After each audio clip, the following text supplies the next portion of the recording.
So the D.C. Circuit is the second most important court in the nation, of course, after the Supreme Court. This is where a lot of the federal cases go. So it is matters of national importance and federal laws, etc.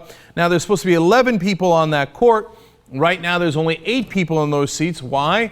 Because the Republicans will not fill those seats. President Obama has nominated people, and they've been waiting and waiting and waiting. There was one person who waited for 2.5 years, and finally she withdrew in frustration. And then somebody was just put in recently to fill her spot. Finally, the Republicans, after a tremendous amount of pressure, confirmed him, and he was confirmed unanimously. So why all the wait if it turns out you don't even disagree with the guy?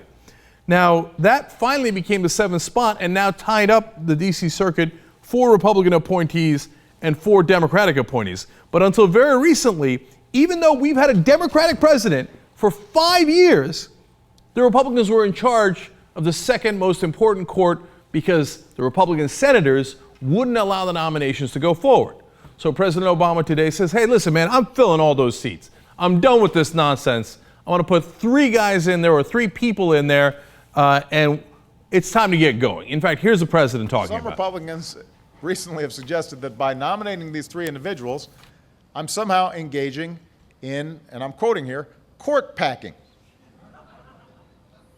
No, people laugh, but this is an argument I've made.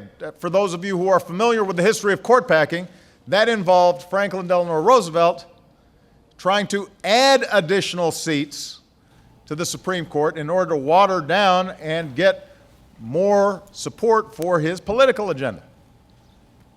We're not adding seats here. We're trying to fill seats that are already existing.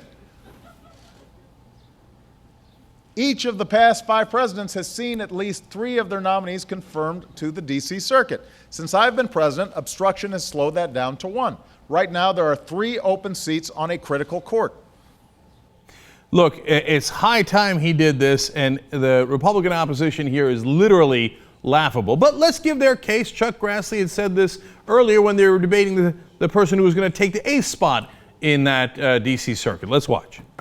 Those who advocate for a type of court packing reminiscent of FDR's era. The response should not be to cry to pack the courts. Packing the court because it has issued rulings against the administration is a cynical approach to the judicial branch. So rather than packing the courts in the hopes of obtaining more favorable rulings, our consideration of judicial nominees for the D.C. Circuit should be even more measured. Concerns were raised that this nomination might be filibustered. Those concerns, I believe, were not only unfounded, but were simply put out there as a further justification to call for the president to pack the D.C. Circuit. All right, great. Look, if you say the concerns are unfounded, you've got 3 nominees now. Go ahead and let them through. Go ahead, take a vote, take an up or down vote. You vote no if you like, right? But don't filibuster them. Oh, what's happening now? Oh, right, Republicans threatening to filibuster. What happened? I thought they were unfounded. Yeah, right. And that's why Obama is now finally putting them to a decision. And this whole idea of packing the court, there's supposed to be 11 seats on there. If you try to bring it down to 8 seats, you're unpacking the court. You're shamelessly clothing your women, inviting others to unclothe them. Random Ferengi reference. All right, now going to the facts here. Who's right, who's wrong?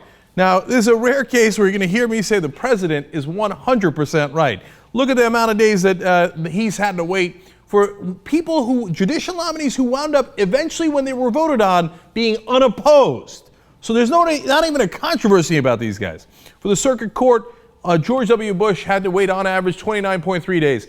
Obama's had to wait an unbelievable 124.7 days on average for people who eventually wound up being unopposed. District Court, 32.4 days for Bush, 89 days for President Obama. No question there has been record-breaking obstruction by the Republicans, so it is high time that President Obama finally bench-slapped them. Look, do you know that not only were 4 out of the 7 justices a Republican appointed for his 5 years that he's been in office, but they would oftentimes fill in with 6 other justices that would rotate through because the court is empty. Of those 6, 5 of them were Republicans. That's crazy. And what has been the result? This court has actually been bench slapping Obama administration on case after case. Here, let me give you 3 cases. They overturned an administration regulation clamping down on power plant pollution that crosses state lines. So an environmental regulation struck down by a court that should never have been conservative under President Obama. Rejected its attempts to require large graphic health warnings on cigarette packages.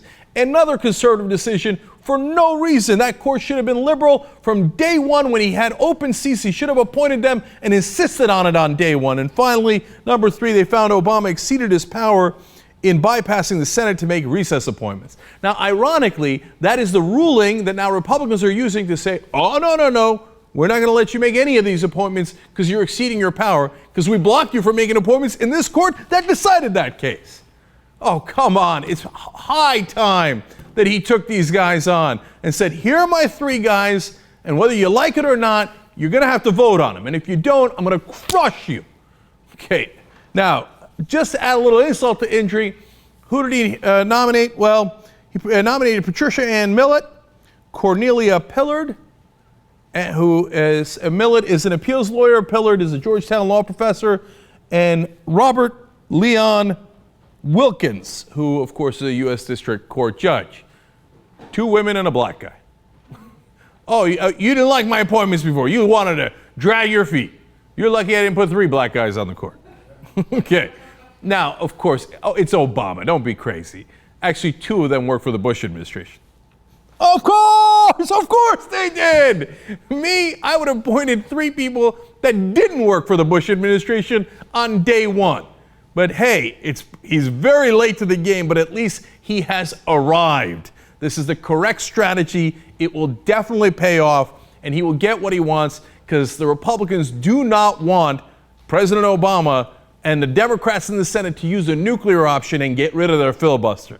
You beat them with a political stick, and they will do